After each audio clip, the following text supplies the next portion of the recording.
में दिक्कत थी, सुशांत के पिताजी से उनकी नहीं बनती थी, सुशांत की बहनों से नहीं बनती थी, सुशांत में दिक्कत थी, सुशांत ही बाइपोलर था, सुशांत में दिक्कत थी, सुशांत ही जो है वो डिप्रेशन का मरीज था। मतलब दिक्कत सुशांत में ही थी। ये जो साबित करने की कोशिश, नैरेटिव बदलने की कोशिश की गई। हमारे साथ इस वक्त एक बहुत बड़ा पैनल, लेकिन मेरे साथ इस वक्त इश्करण सिंह भंडारी। आप जानते हैं शुरुआत से लेकर अब तक एक मुखर आवाज सुशांत के परिवार के लिए, सुशांत को इंसाफ के लिए, सुशांत को न्याय दिलाने के लिए जिसकी रही है, उनका नाम है इश्करण सिंह भंडारी। वो मेरे साथ लाइव जुड़ चुके हैं। शहजाद पूनावाला मेरे साथ हैं, आलोक मेहता सीनियर जर्नलिस्ट मेरे साथ जुड़ चुके हैं, मधु कीश्वर हैं सीनियर जर्नलिस्ट हैं, वो मेरे साथ है, गौरव भाटिया आपको नजर आ रहे हैं बीजेपी के राष्ट्रीय प्रवक्ता, वो मेरे साथ लाइव जुड़ चुके हैं, आभा सिंह सीनियर एडवोकेट हैं, वरिष्ठ अधिवक्ता हैं। मैम बहुत बहुत शुक्रिया समय निकालने के लिए। सबसे पहले इश्करण सिंह भंडारी, ये एक्टिंग फिक्सिंग से बच जाएंगे रिया? अमन भाई, एक होता है इंटरव्यू और एक होता है मूवी प्रोडक्शन।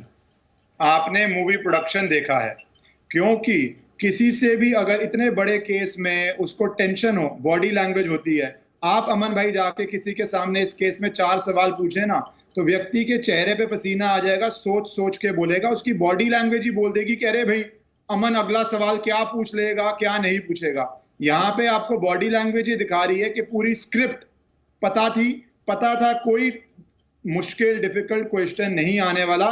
तो मैं इसको इंटरव्यू नहीं कहता, मैं इसको मूवी प्रोडक्शन कहता हूं, जहां पे डायरेक्शन भी है, स्टोरी भी है, लाइट भी है, कैमरा भी है और एक्सप्रेशन भी है। पर जो ज्यादा जरूरी बात है वो ये है कि आप अगर किसी को प्यार करते हैं, और जिस व्यक्ति को आज पूरा वर्ल्ड प्यार कर रहा है, पहले भी करता था पर आज उसके लिए लड़ रहा है, तो आप क्या उसका कैरेक्टर असैसिनेशन ऐसे करते हैं? क्या क्या करते हैं कि बहनों से उसका प्यार नहीं था या बनती नहीं थी, पिताजी से बनती नहीं थी, और आदतों से वो इतना ड्रग लेता था कि मैंने कुछ ट्वीट देखे कि मैं उसको लेने से रोकती थी। सो आप बेसिकली क्या कर रहे हैं? आप किसी व्यक्ति का जो आज जवाब देने के लिए नहीं है, इसको बोलते हैं विक्टिम के कैरेक्टर असैसिनेशन, आप वो कर रहे हैं। और जो दुर्भाग्यपूर्ण बात ये है वो ये है कि अगर आपको कुछ भी अगर उल्टा बोलना था तो आप सीबीआई ईडी को बोलती है, अपने बचाव में बोलती। मैं मानता हूं हर बंदे को डिफेंस करने का राइट है, पर ये पब्लिक कैरेक्टर असैसिनेशन जो आप सुशांत सिंह राजपूत की कर रहे थे, वो क्या है? वो पीआर स्टंट है। और क्या है? सीबीआई ईडी के सामने तो डॉक्यूमेंट्स और एविडेंस के ऊपर चलेगा, वहां पे ये पीआर स्टंट नहीं चलेगा। पर ये पीआर स्टंट इसलिए किया गया है कि जनता को डिवाइड किया जाए। वही आप जानते हैं, कुछ लोग आके बोले अरे नहीं नहीं, गलती सारी सुशांत की थी। जो चीज पहले आप लॉयर है ना, आप कानूनी पहलू को अच्छे से समझते हैं।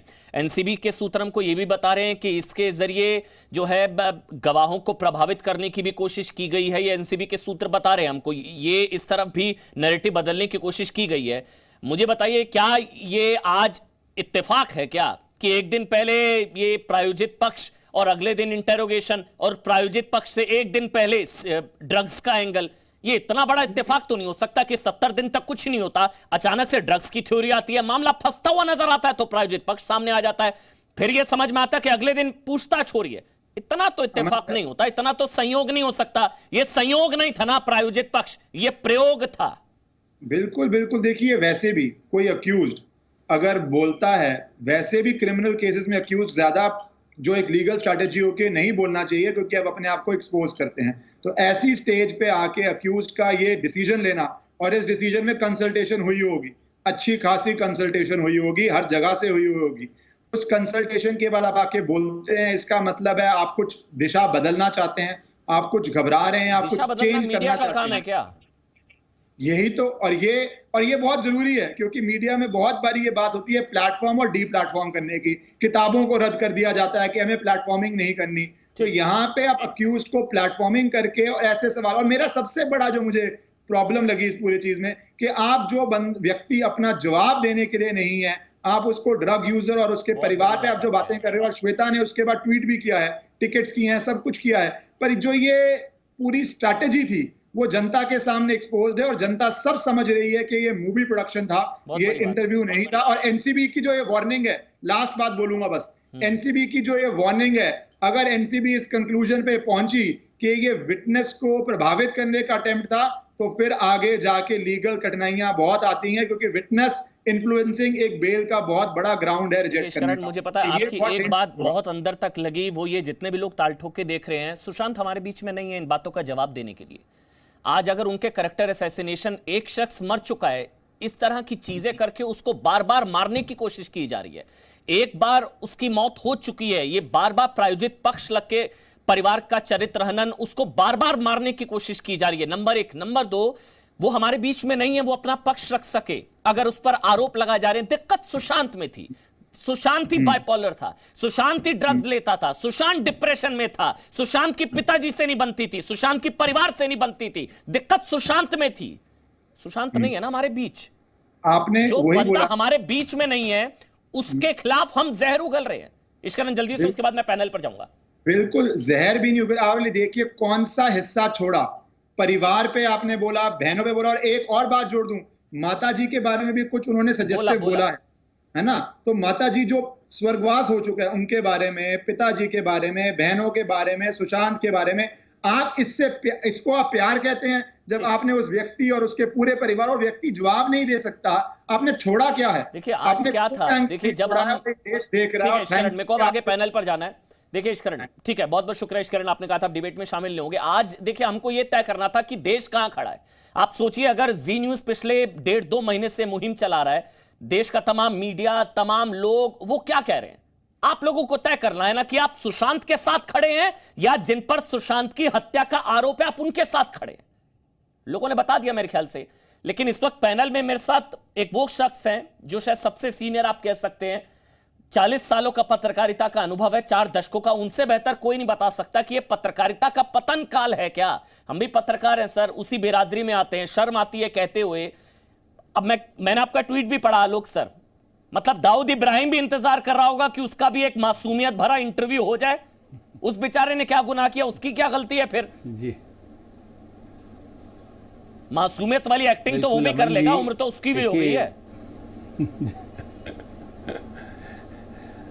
अमन जी आपने सही कहा, और इसलिए मुझे बार बार यही लगता है कि बुरा जो देखन में चला मुझसे बुरा न कोई।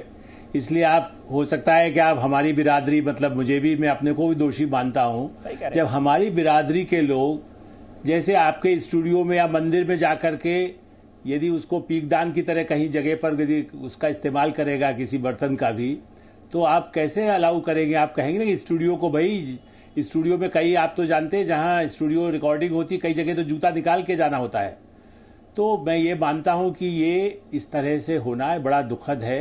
खास करके देखिए, यदि उनकी बहन को साथ में बिठा लेते हैं, कल आप भी, हो सकता है आपको इंटरव्यू के लिए कहा जाए भाई वो प्रायोजित पहले से उसको दिया है। जरूरी था आलोक जी, एक मिनट ये देखिए, ये रिया चक्रवर्ती की बौखलाहट देखिए।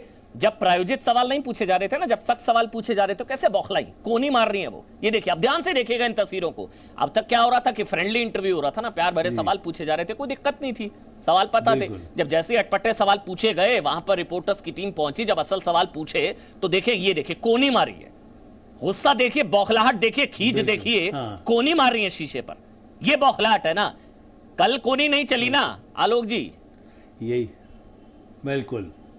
देखिए ये आपने जो कहा, मैं मानता हूं कि देखिए वकील तो आपको सलाह देगा, जैसे आपने मिलने इसीलिए ट्वीट भी किया और कल भी आपके प्रोग्राम में कहा कि दाऊद इब्राहिम आपको या हमको, हमें तो पहले भी एक बार हमारे साथी को भी कहा गया था, इन्वेस्टिगेटिव जर्नलिस्ट 20 साल पहले, तो उन्होंने कहा कि बाद में तय किया गया कि भाई उसका तो सिर्फ प्रोजेक्शन हो जाएगा, पहले वो अदालत में आए, हिरासत में जाए, उसके बाद जो बोलेगा वो दिया जाएगा। तो ऐसे गंभीर मामलों में जहां तक हमें अपना दामन इस तरह से तो साफ रखना चाहिए मीडिया का। नंबर 2, आपने बिल्कुल ठीक कहा, कहीं भी एक तकलीफ जो होती है, इतनी बड़ी घटना के बाद 60-70 दिन तक चुप रहें। देखिए पुलिस, उन्होंने कल क्या कहा कि पुलिस को हमने बताया, यदि पुलिस ने जब जवाब दिए थे तब क्यों नहीं मीडिया के सामने आई? उन्होंने बाकायदा मौका चुना, उनके जो भी सलाहकार होंगे, और मैं खाली उनके वकील को नहीं मानता, वकील तो नेचुरली जवाब बता देंगे, लेकिन कई नेता होंगे, कई ऐसे माफिया होंगे जो ड्रग्स में जुड़े हैं, जिनको डर है कि इसके तार, रिया को भी यदि इस्तेमाल किया गया तो उसके तार कहां तक जाएंगे। इसलिए नारकोटिक्स पूछताछ करने वाली, कल इन्फोर्समेंट करेगी, आज भी किया गया सीबीआई ने, तो उसके डर से पहले एक एक्सरसाइज हो गया। देखिए मैं आप कैमरे के सामने, कई बार ऐसा कोई होता है ना, रिकॉर्डिंग पहले कर लें तो 4 बार हम रीट्वीट कर उसको कर सकते हैं, पत्रकार का काम एक्सरसाइज। ये एक कल का अभ्यास हमने एक मंच दिया, वरना आप उसकी बहन को बिठाते, उनके पिता को बिठा के, दोनों को बिठा। अदालत क्या करती है? मेरा आपका काम, वकील का काम नहीं है, हमारा काम अदालत की तरह न्याय जनता को फैसला करने दीजिए। भाई अभी तक जो हमारे साथी कहते थे कि जी न्यूज या जो भी चैनल उसकी चर्चा कर रहे हैं, बिहार में लाखों लोग हैं जिनके मन की भावनाएं हैं, उत्तर प्रदेश में, देश भर में लोगों के मन में लगा कि भाई एक अच्छा कलाकार, अभी वो दिल बेचारा तो उनकी मृत्यु के बाद सामने आई। कल आपने देखा इसी इंटरव्यू में एक दिल की बात भी नहीं कही, जिसका इतना प्रेम संबंध रहा हो कम से कम यही कहे थे कि दिल बेचारा उसका था या मेरा दिल बेचारा है। लेकिन नहीं, ऐसा लगता था कि जैसे पक्का कर लिया गया क्या बोलना है, क्या सुनना है, क्या सवाल पूछा जाना है। इतना तो मैंने पहली बार जीवन में किसी इतने गंभीर मामले में इस तरह का ऐतिहासिक इंटरव्यूज देखे हैं। आलोक जी, हम आपसे बहुत सीखते हैं। ये देखिए, रिया ने मीडिया का इस्तेमाल किया, समझ में आता है वो करेंगी।